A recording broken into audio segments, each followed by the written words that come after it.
দেখুন, আমরা সবাই জানি আমাদের দেশের যশস্বী প্রধানমন্ত্রী নরেন্দ্র মোদীজিও আহ্বান করেছেন যে ওয়ার্ক ফ্রম হোম এবং এই যে জ্বালানি যে সংকট পরিস্থিতি তৈরি হওয়ার আগেই আমাদের সবার সচেতন হওয়া দরকার।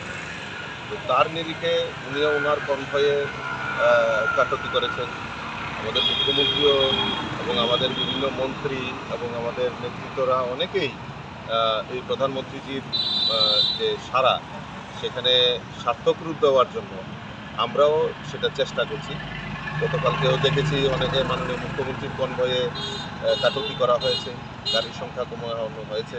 আমাদের মন্ত্রীরাও বিভিন্ন জায়গায় যাচ্ছেন তাদের কর্মসূচিতে, সেখানেও যতটুকু সম্ভব সেটা সাশ্রয়, তেল সাশ্রয়ের জন্য সেটা ওনারা করছেন।